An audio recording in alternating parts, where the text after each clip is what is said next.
Hi guys, this is Asal. I'm studying for the bar and I wanted to review my notes with you.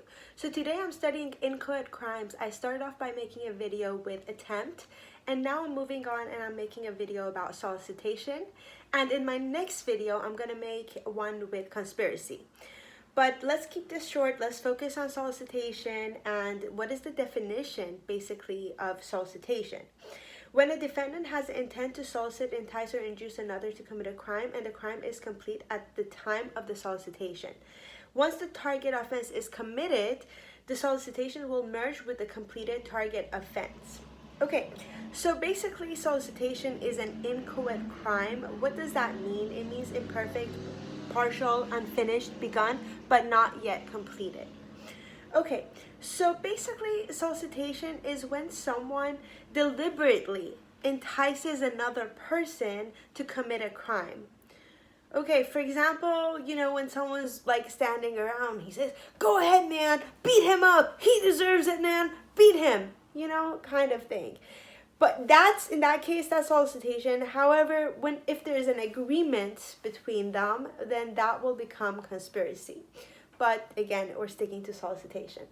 So I would quickly like to describe the common law with the model penal code. So under the common law, the defendant must specifically intend for the person solicited to complete the crime. And the model penal code, the defendant must have the purpose of promoting or facilitating completion of the target crime. Okay. Something that both the common law and the model penal code have the same idea is the defendant needs to have intent or purpose as to all of the conduct and result elements of the crime as well. Okay, so back to the common law. Under the common law, the defendant must intend the crime to be committed, plus the defendant encourages another person to commit the crime, and the defendant is liable for solicitation. So when he intends it and when he encourages, then he's liable. And under the model penal code, the defendant has the purpose of promoting the target crime, plus the defendant commands, encourages, or requests another person to commit the crime, attempted, or act as an accomplice, then the defendant is liable for solicitation. Okay, so what happens if the defendant tries to solicit someone to commit a crime, but the communication never actually reaches that person? Like, he'll leave a voicemail or like he'll send an email, but that person will never get it.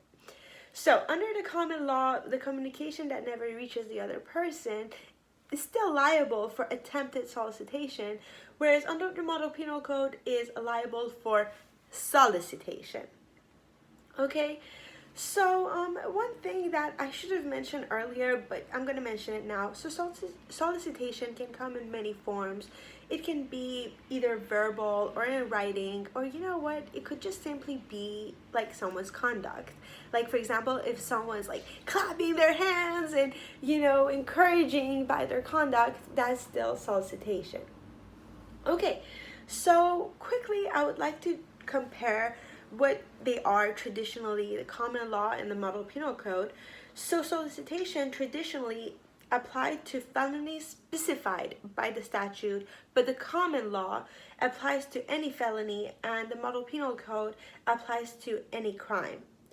So I would like to tell you that there's also the defense of impossibility for solicitation. Basically, there's legal impossibility, there's factual impossibility, and there's no liability for the legal impossibility. Okay, so this is the last thing I would like to talk to you about, and that is the abandonment under the model penal code. Okay, so solicitation abandonment requirements are two. The first one, the defendant must completely and voluntarily renounce his or her criminal intent, and the defendant must prevent the crime from being committed.